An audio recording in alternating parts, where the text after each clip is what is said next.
Well, both the Conservative and NDP leaders spoke immediately after the Prime Minister's cabinet shuffle. Here's some of their take. Justin Trudeau is admitting that he broke the economy, but he's trying to blame it on 7 or 8 ministers that he fired today.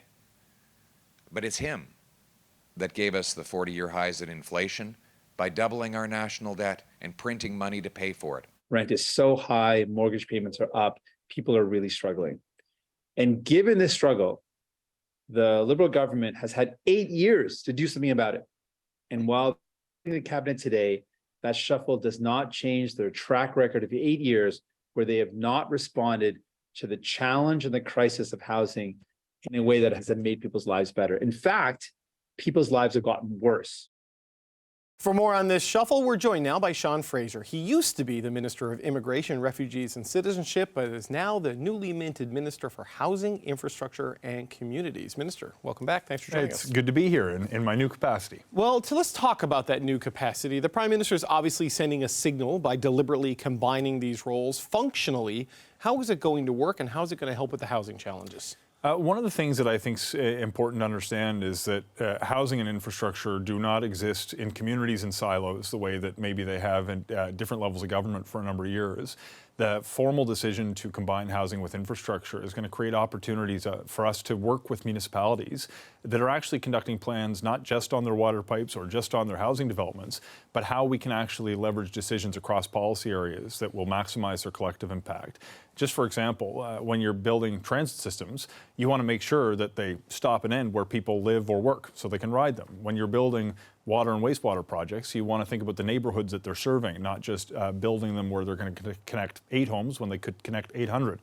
These are the kinds of things that we're going to be able to better coordinate to just squeeze more productivity out of every taxpayer's dollar that goes into these kinds of initiatives. So I'm very excited about it. But a lot of that is municipal stuff, right? I mean, you said earlier today in your news conference after you're sworn in, you said that housing is a bottleneck to economic growth, but it's not just a federal bottleneck, right? So a lot of what you're talking about there is municipal, provincial. How do you make that work when they have the jurisdiction and are counting on you for help? One of the things that I really have enjoyed about my time in politics is you really get to appreciate where incentives make a difference. When we work with municipalities, we have a plan to reward those who break down the barriers that are going to be able to lead to more people in homes. And let's not treat housing as a commodity here. This is a place where people are going to live and keep a roof over their head so they and their kids can be safe. We want to make sure that we create incentives through the federal spending power to allow municipalities to leverage the tools at their disposals to do more. That might include helping renovate the permitting systems to bring them into the modern age and digitize them. It might include direct support for projects that need to get built.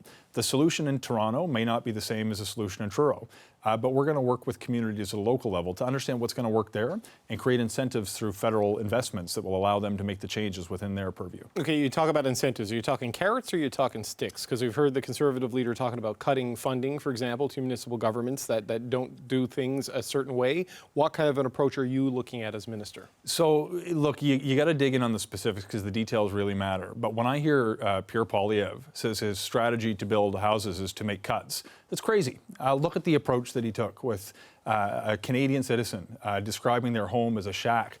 And then inviting people to come look at it and some sort of sick and twisted tourism initiative. These are real people who are living in homes, and we have a duty to serve the interests of real people who live in our communities.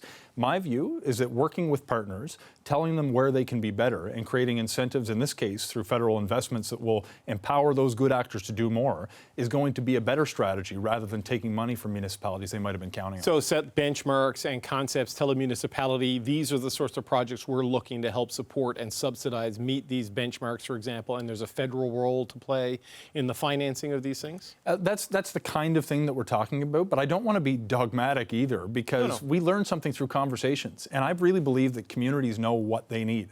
By engaging directly with communities to understand what solutions they may be able to bring to the table will allow me to do my homework across federal departments to make sure we're making decisions that will create a solution that is tailor-made for the community who's proposing it. What about the federal government playing a more aggressive role in the actual building and constructing of new homes, getting in on the supply side of this challenge as opposed to facilitating and incentivizing, actually going in and being more aggressive building supply?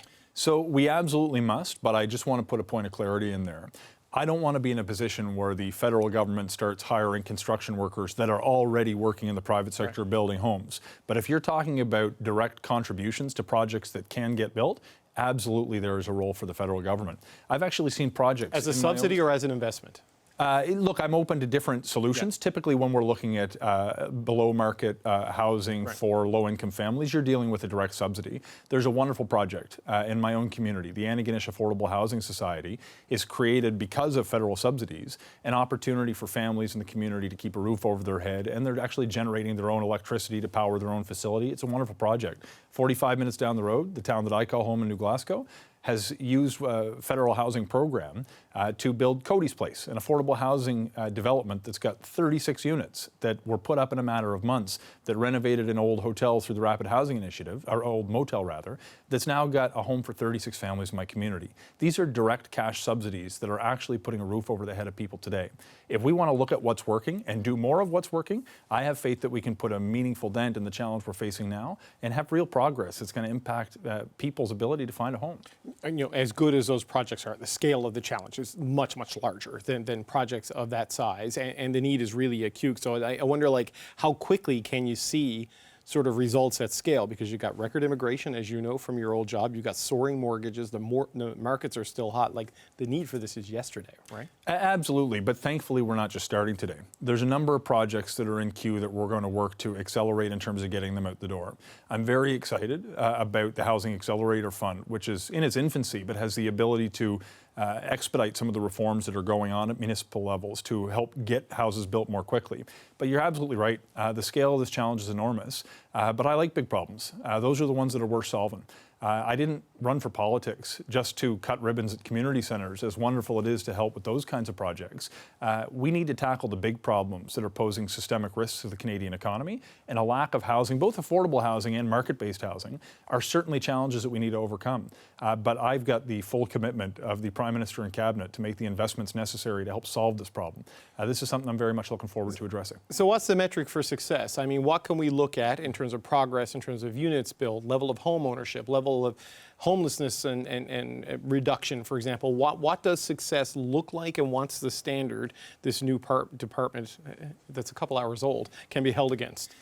So look, because we're only in the first few hours, you'll forgive me if I haven't sussed out the key performance indicators that I'll hold myself to for the next couple of years. But we've already set goals to eliminate chronic homelessness in Canada by 2030. We're well on our way to making progress, but in my view is that we can't accept that people in Canada go to bed without a roof over their head. That's not okay, and we need to act as though we want to solve that problem, not just play around the margins. When it comes to housing more broadly, when you look not just at homelessness, but the need to build more stock to get more people in homes, what I start to look at is do the people who want to live in a community, who have an economic opportunity to work in a community, have the ability to find a home in that community for themselves and their families so they can actually make a meaningful contribution to their local economy and participate fully in their community. The exact metric for a big city might be different for a small town like I come from. But over the next number of weeks and months, we're going to be working directly with communities and with provinces to understand what their specific needs are, to see what role the federal government may have to make the investments necessary to meet those goals. Just as a final point, your new role, this new department, this new focus on housing, it's all part of a larger reshaping of the cabinet, which the Prime Minister said today is to show Canadians you've got a team aligned with the challenges they're really facing. It's easy to move ministers around. It's easy to change titles. It's easy to change names. How will Canadians really know if this is the team, as the Prime Minister says, to fix these challenges? Canadians are smart. They know that the challenges that they're facing are not being manufactured on Parliament Hill. They're a result of different conditions around the world and in their own community. People are going to make an assessment over the next couple of years. Is the government listening to people like me? Are they helping make life more affordable for families like mine? Helping with the cost of groceries, helping with the cost of raising a family, helping with the cost of power bills. People are going to be looking at the cost of housing. Does somebody who's comes out of school with tens or hundreds of thousands of dollars in student debt, have a meaningful opportunity to actually get into a home in the community that they want to live in, where they have an opportunity to find that job that's going to set them up for success. There's no one answer to what Canadians will look at for success, because the metrics are different for every family. People are going to say, are you listening to people like me? Are you adopting policies that help people like me? And I think they're fair to hold us to that standard, because this ain't about who's in government. This is about who lives in communities.